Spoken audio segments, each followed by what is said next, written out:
जेव्हा आपण ट्रिग्नॉमेट्रिक रेशोची जी बेरीज किंवा वजाबाकी ट्रिग्नॉमेट्रिक रेशोच्या गुणाकारामध्ये कन्वर्ट करतो त्याला आपण फॅक्टरायझेशन किंवा सम फॉर्म्युले म्हणतो. तेच ट्रिग्नॉमेट्रिक रेशोंचा गुणाकार आपण ट्रिग्नॉमेट्रिक रेशोंच्या बेरजेत किंवा वजाबाकीमध्ये कन्वर्ट करतो त्याला आपण डिफॅक्टरायझेशन किंवा प्रोडक्ट फॉर्म्युले म्हणतो. लक्षात येईल ना? मग फॅक्टरायझेशन म्हणजे सम टू प्रोडक्ट आणि डिफॅक्टरायझेशन म्हणजे प्रोडक्ट टू सम फॉर्म्युले असतात. लक्षात येईल. आता त्यासाठी आपण काय करणार आहोत तर कंपाऊंड अँगलचेच फॉर्म्युले आपण यूज करणार आहोत. Compound angle A plus B आणि ए मायनस बीचा साईन रेशो आपण पहिला कन्सिडर करू. मग sine A plus B is equal to काय असतं तर sine of A into cos of B plus cos of A into sine of B. आणि साईन ए मायनस बी पण आपण कन्सिडर करू. Sine A minus B is equal to काय तर sine of A into cos of B minus cos of A into sine of B. तर या दोन फॉर्म्युल्यांची जर आपण ॲडिशन केली तर काय होईल बघा. तर लेफ्ट हँड साईडला sine A plus B plus sine A minus B मिळेल. राईट हँड साईडला मात्र हा मायनसचा काय होईल प्लस होईल आणि हा साईन ए कॉस बी काय होईल आपल्याला 2 साईन ए कॉस बी मिळेल आणि इथं कॉस ए साईन बीला minus cos A sine B काय होईल कॅन्सल होईल. इक्वल आणि अपोजिट टर्म्स आहेत त्यामुळे आपल्याला sine A plus B sine A minus B is equal to काय होईल 2 sine A into cos B. हाच फॉर्म्युला मी या पद्धतीने लिहिला 2 sine A cos of B is equal to sine A plus B plus sine A minus B. आता actually या फॉर्म्युल्यामध्ये काय लक्षात येतं ए आणि बी आर 2 डिफरंट अँगल, दोन वेगवेगळे अँगल्स आहेत आणि या दोन अँगलच्या ट्रिग्नॉमेट्रिक रेशो एचा साइन रेशो आणि बीचा काय घेतलाय कॉस रेशो आणि या त्या दोन रेशोंचा काय आहे गुणाकार. ॲक्च्युली दोन अँगलच्या वेगवेगळ्या अँगलच्या ट्रिग्नॉमेट्रिक रेशोंचा हा गुणाकार आहे. आता गुणाकारामध्ये साईनच्या गुणाकारात काय घेतलाय आपण कॉस. तर 2 साईन ए कॉस बीची व्हॅल्यू ही राईट हँड साईड ऑब्झर्व केलं तर इथं ॲक्च्युली ॲडिशन आहे दोन रेशोंची. कोणते रेशो आहेत बघा तर साईन. मग इथं आपल्याला दोन रेशोंचा गुणाकार दोन रेशोंच्या बेरजेत लिहिलेला आहे म्हणून याला आपण काय म्हणतो डिफॅक्टरायझेशन किंवा प्रोडक्ट फॉर्म्युला. सुरुवातीला सांगितलं आहे गुणाकार कशात कन्वर्ट केला आपण रेशोंच्या बेरजेत. मग ट्रिग्नॉमेट्रिक रेशोंचा गुणाकार ट्रिग्नॉमेट्रिक रेशोंच्या बेरजेत लिहिला असा हा एक फॉर्म्युला झाला ज्यामध्ये आपल्याला साईनच्या गुणाकारात काय घेता आला कॉस. सिमिलरली ह्याच फॉर्म्युलांचा यूज करून जर मी सबस्ट्रॅक्शन घेतली म्हणजे sine A plus B sine A minus B ची वजाबाकी तर लेफ्ट हँड साईडला सबस्ट्रॅक्शन मिळेल आणि राईट हँड साईडला काय होणार ॲक्च्युली हा मायनसचा प्लस होईल आणि ह्या प्लसचा काय होणार मायनस होणार आणि sine A cos B minus sine A cos B get cancelled आणि आपल्याला actually cos A cos B plus cos A cos B म्हणजेच काय मिळेल 2 time cos A into cos B. यावर आपल्याला काय लिहिता येईल कॉस ए साईन बी. यावर काय लिहिता येईल आपल्याला 2 time cos A into sine of B is equal to sine A plus B minus sine A minus B. मग हे एक सेकंड रिलेशन मिळालेलं आहे बघा. सुरुवातीलाच मी सांगितलं की दोन वेगवेगळ्या अँगलच्या ट्रिग्नॉमेट्रिक रेशोंचा गुणाकार दोन ट्रिग्नॉमेट्रिक रेशोंच्या बेरजेत लिहिलं यालाच आपण डिफॅक्टरायझेशन फॉर्म्युला म्हटलं. तीच केस इथं झालेली आहे का बघा. इथं पण हे दोन अँगल ए आणि बी आहेत त्यांचे जे ट्रिग्नॉमेट्रिक रेशो आहेत त्यांचा गुणाकार आहे. तो गुणाकार आपण इथं उजव्या साईडला ही सबस्ट्रॅक्शन आहे कशाची दोन ट्रिग्नॉमेट्रिक रेशोंची बरं आहे ना. म्हणजे दोन ट्रिग्नॉमेट्रिक रेशोंचा गुणाकार आपण दोन ट्रिग्नॉमेट्रिक रेशोंच्या वजाबाकीमध्ये लिहिलं यालाच आपण काय म्हणणार डिफॅक्टरायझेशन किंवा प्रोडक्ट फॉर्म्युला. असे आणखीन आपल्याला फॉर्म्युले तयार करता येईल. त्यासाठी आपल्याला जसं कंपाऊंड अँगल ए प्लस बीचा साईन रेशो घेतलेला आहे तसंच compound angle A plus B आणि ए मायनस बीचा आपल्याला कॉस रेशो घ्यायला लागतील. मग कॉस रेशो जर आपण घेतले तर आपल्याला ॲक्च्युली कॉस रेशोचा फॉर्म्युला माहीत आहे. मी इथंच ॲडजस्टमेंट करतो ती cos of A cos of B into sine of A sine of B. Similarly cos A minus B cos A. आता ॲक्च्युली इथं अपोजिट साईन येतं त्यामुळे प्लसच्या वेळी इथं काय ना मायनस आणि इथं मायनसच्या वेळी काय ना plus cos B sign A sign. आता ही ॲडजस्टमेंट केलेली आहे मी आणि यानुसार यांची जर मी बेरीज घेतली तर काय होईल उजव्या साईडला कॉस लेफ्ट साईडला cos A plus B plus cos A minus B. आता इथं ॲडिशन काय होईल की मायनस प्लसची टर्म कॅन्सल होईल, साइन ए साइन बी, आणि कॉस ए कॉस बी म्हणजेच काय मिळेल आपल्याला 2 time cos A cos B. आता हाच फॉर्म्युला आपण इथं घेतला 2 time cos A cos B is equal to cos A plus B plus cos A minus B होईल. आता इथं पण बघितला ए आणि बी हे दोन वेगवेगळे अँगल आहेत, त्यांच्या ट्रिग्नोमेट्रिक रेशोचा गुणाकार इथं ॲडिशन आहे उजव्या साईडला कशाची, दोन ट्रिग्नोमेट्रिक रेशोमध्ये. मग दोन ट्रिग्नोमेट्रिक रेशोचा गुणाकार ट्रिग्नोमेट्रिक रेशोच्या बेरजेत किंवा वजाबाकीत लिहिलेला आहे, याला आपण काय म्हणतो डी फॅक्टरायझेशन फॉर्म्युला. असा एक शेवटचा म्हणजे एवढा 4 आपल्याला फॉर्म्युले मिळतात. त्यासाठी या दोन रेशोची वजाबाकी घेतली तर डाव्या साईडला सबस्ट्रॅक्शन मिळेल. आता इथं सबस्ट्रॅक्शन हा मायनस होईल आणि हा काय होईल प्लस, त्यामुळे काय होईल सॉरी हा प्लसचा काम हा मायनस होणार, त्यामुळे काय होईल cos A cos B minus cos A cos B cancel. पण इकडे उजव्या साईडला minus sine A B minus sine A sine B म्हणजेच काय मिळेल आपल्याला -2 times sine A sine B. हेच आपण पुन्हा लिहिलं तर काय मिळेल -2 sine A sine B is equal to cos A plus B minus cos A minus B. बघा इथं पण ए आणि बी हे दोन वेगवेगळे अँगल्स आहेत, त्यांच्या ट्रिग्नोमेट्रिक रेशोचा गुणाकार. इथं सबस्ट्रॅक्शन आहे दोन ट्रिग्नोमेट्रिक रेशोमध्ये, यालाच काय म्हणतो आपण मग डी फॅक्टरायझेशन फॉर्म्युले. मग नेमके डी फॅक्टरायझेशन फॉर्म्युले काय आहे ते लक्षात आलं का बघा तुमच्या, ज्यामध्ये ट्रिग्नोमेट्रिक रेशोंची बेरीज ट्रिग्नोमेट्रिक रेशोंच्या बेरजेत किंवा वजाबाकीमध्ये करतो. सॉरी काय ना, ज्यामध्ये ट्रिग्नोमेट्रिक रेशोंचा गुणाकार हा ट्रिग्नोमेट्रिक रेशोंच्या बेरजेत किंवा वजाबाकीमध्ये करतो, यालाच आपण डी फॅक्टरायझेशन फॉर्म्युले म्हणतो.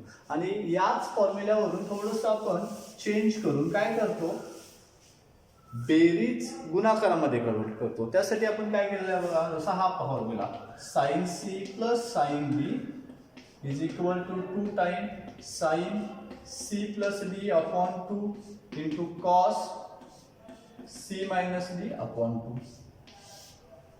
हा एक झाला. आता इथं बघा सी आणि ही डी हे दोन वेगवेगळे ट्रिग्नोमेट्रिक रेशो आहेत, त्या दोन अँगल आहे, त्या दोन अँगलच्या ट्रिग्नोमेट्रिक रेशोची बेरीज. आता उजव्या साईडला बघितला तर इथं गुणाकार आहे, हा एक रेशो आणि हा एक रेशो, म्हणजेच ट्रिग्नोमेट्रिक रेशोची बेरीज आपण ट्रिग्नोमेट्रिक रेशोच्या गुणाकारात कन्वर्ट केलं म्हणून त्याला आपण फॅक्टरायझेशन फॉर्म्युला म्हटलं. असंच आपल्याला पुढचा पण फॉर्म्युला मिळेल. काय आहे तर sine C minus sine D is equal to 2 time cos of C plus D upon 2 into sine of C minus D upon 2.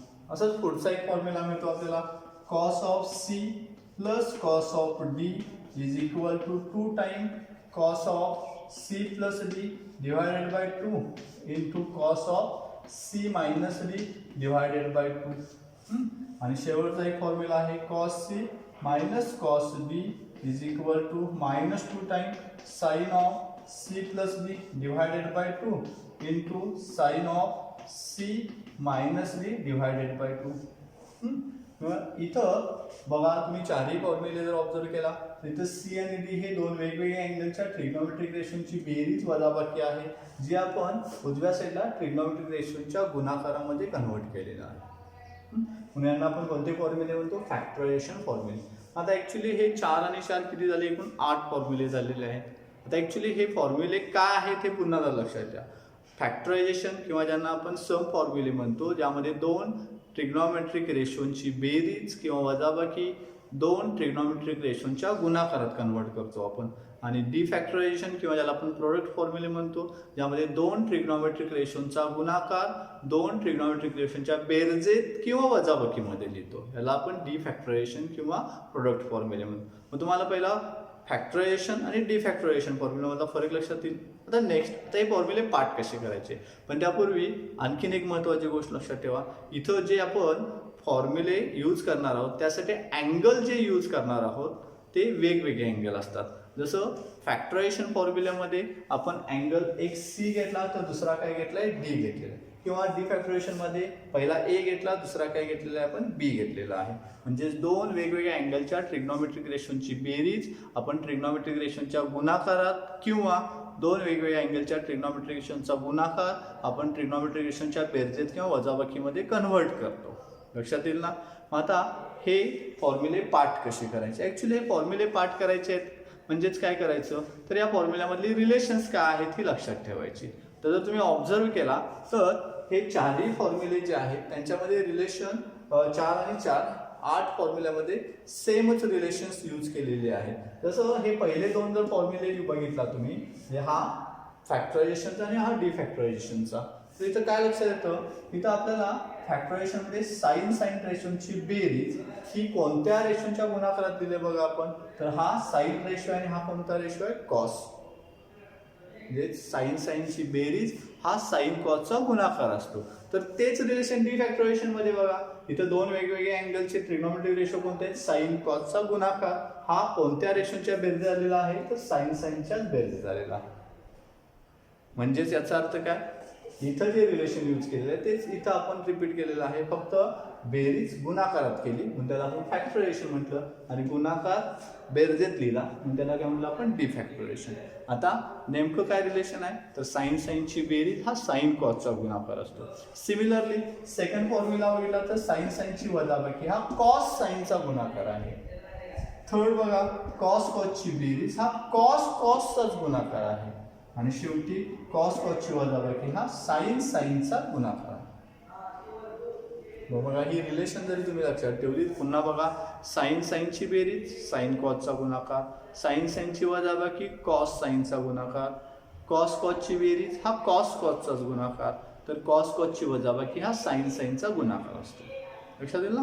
आता आपण यावरून फॉर्म्युले कसे तयार केले, रिलेशन तर लक्षात राहिले आपल्याला. जसं साइन साइनची बेरीज, मग साइन ऑफ सी पहिला अँगल, दुसरा angle sine of B is equal to, आता गुणाकार काय तो साइन कॉसचा. आता ॲक्च्युली गुणाकाराला 2 ने मल्टिप्लाय केला, त्यामुळे 2 इंटू साइन ऑफ. आता हा अँगल जो आहे या दोन अँगलच्या बेरजेचा हाफ अँगल आहे बघा, आणि हा अँगल याच दोन अँगलच्या वजाबाकीचा हाफ अँगल.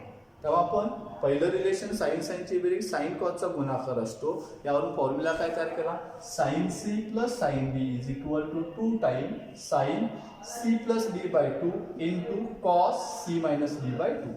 जेव्हा गुणाकारात आपण रेशो लिहितो त्यावेळेला त्या रेशोचा पहिल्या रेशोचा अँगल हा या दोन अँगलच्या बेरजेचा हाफ असतो, तर दुसऱ्या रेशोचा अँगल हा या दोन अँगलच्या वजाबाकीचा हाफ असतो, आणि या गुणाकाराला आपण 2 ने गुणून घेतो.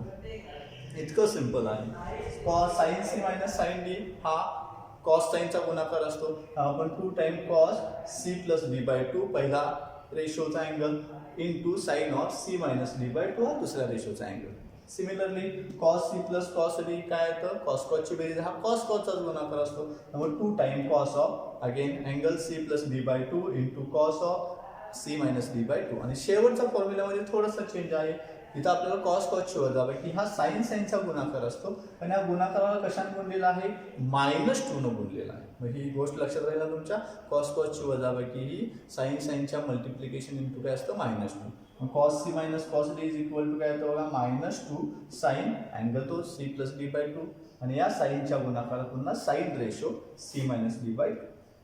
आता हीच रिलेशन आपण गुणाकाराची बेरजेत कन्वर्ट करण्यासाठी डी फॅक्टरायझेशन फॉर्म्युला यूज केले. काय आहे, पहिला 2 टाइम साइन कॉसचा गुणाकार ही साइन साइनची बेरीज असते, त्यामुळे साइन ऑफ, आता इथे अँगल घेताना काय करायचं, या दोन अँगलचा कंपाऊंड अँगल जो ऍडिशन मध्ये ए प्लस बी, हाफ अँगलचा इथे काही यूज करायला नाही आपण, आणि या साइन रेशोच्या बेरजेत पुन्हा साइन ऑफ त्याच दोन अँगलची वजाबाकी ए मायनस बी. ऑर्डर चेंज केली नाही बघा, आपण ए प्लस बी पहिला घेतला, दुसरा ए मायनस बी.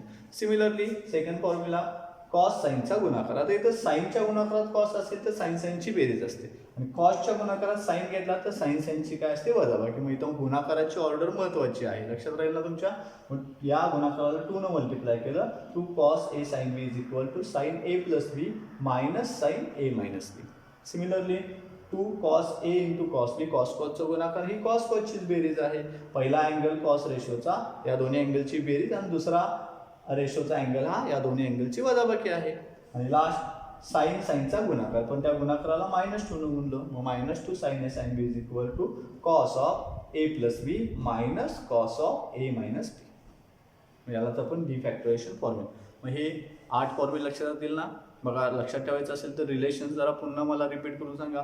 पहिलं रिलेशन काय असतं, साइन साइनची बेरीज हा साइन कॉसचा गुणाकार असतो, साइन साइनची वजाबाकी हा कॉस साइनचा गुणाकार असतो, कॉस कॉसची बेरीज कॉस कॉसचाच गुणाकार असतो आणि कॉस कॉसची वजाबाकी हा साइन साइनचा गुणाकार असतो.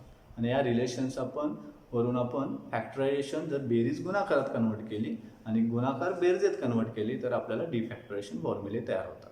लक्षात येईल ना. ओके, फॉर्म्युले पाठ करा. Okay, thank you.